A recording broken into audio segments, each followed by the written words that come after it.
Tina, and this is World Geography Wednesday. It's Christmas time, a time where we celebrate the birth of the baby Jesus. Jesus was born in Bethlehem, which is a Palestinian city in modern-day Israel. So today, we're going to learn about Israel. First, I'm going to tell you some fun facts about Israel. Then, I'll share some kid-friendly videos on the Arava Desert and olive oil. And finally, I'll show you how to make lamb shawarma. But you know what they say, life's uncertain, eat dessert first. Check out our first and probably only World Geography Wednesday. Nailed it! Woohoo! All right, Mom, you're supposed to make a Christmas cake. Let's see what you made. Ta-da! Nailed it! What in the world is that supposed to be? It looks like a You know, it's a bouchée de Noël, a Yule log in the shape of Israel, with mushrooms at all the major cities, obviously. Okay, I think we should take a look at our next contestant. It's just me, there's nobody else. And the winner is Mom! Yay!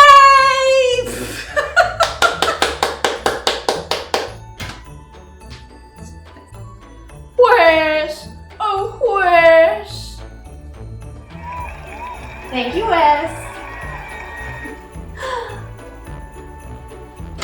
Merry Christmas, everyone! All right, to get started, grab your favorite world map and try to find Israel. It's in Asia, it's part of the Middle East, and it's on the Mediterranean Sea. That's it! As promised, here are some fun facts about Israel. More than half of Israel is desert, but it still has an Olympic bobsled team.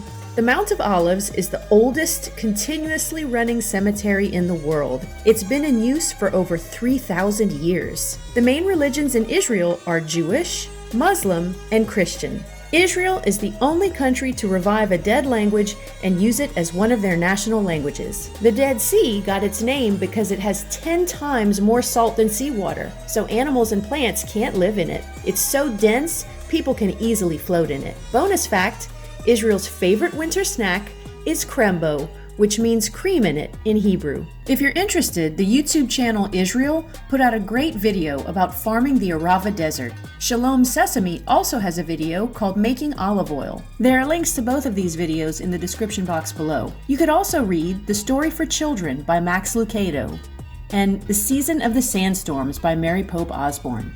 All right, that's enough learning. It's time to eat.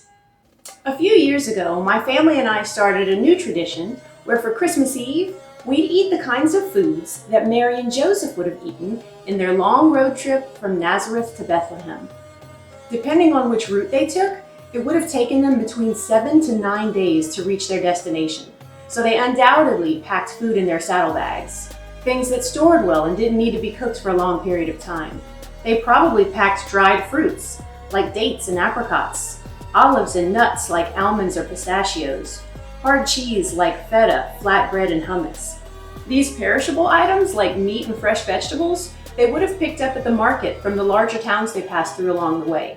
So with this in mind, I'm going to show you how to make lamb shawarma. Let's get into it. First, we're going to marinate our lamb. If you already have shawarma seasoning, obviously use that. If not, here's a screenshot of what you need to season 2 pounds of lamb.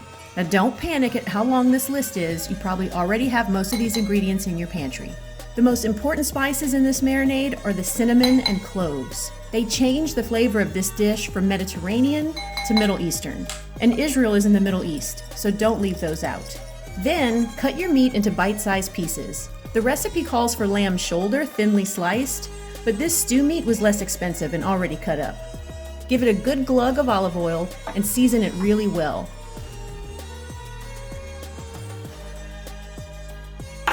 Add the juice of 1 lemon, stir it, cover it, and refrigerate it for at least an hour. While your lamb is marinating, cut up all your vegetables. For the cucumber, scoop out the seeds with a spoon and dice it. Place it in a bowl lined with paper towels to absorb the excess moisture. Same with your tomatoes, cut out the seeds and dice it. Then toss them together with a little bit of lemon juice and salt and set it aside. This is going to be your toppings. Now slice your onion and red bell pepper into thick slices, similar to how you'd cut them for fajitas. We're going to caramelize them, and if they're too thin, they'll burn. All right, measuring all those spices was the hard part. This part's easy. To a heavy bottom skillet or cast iron skillet, you want to add a little bit of olive oil, your fire on high, and basically just brown your lamb. You want to cook it long enough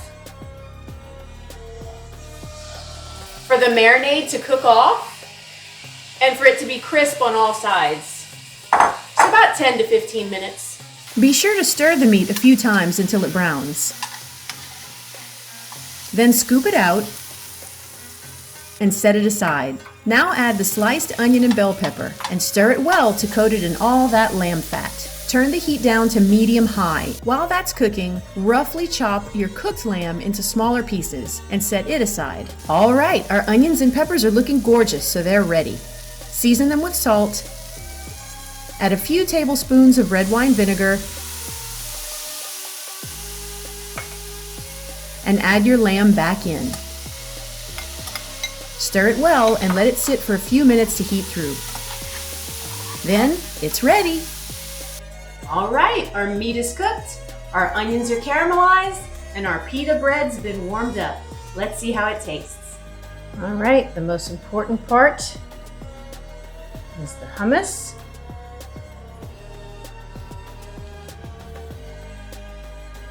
And our meat.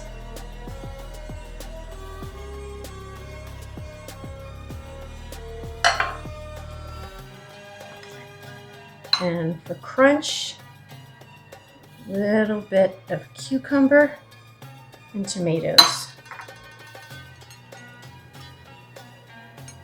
Look at that. That's how you make beef shawarma. Let's taste.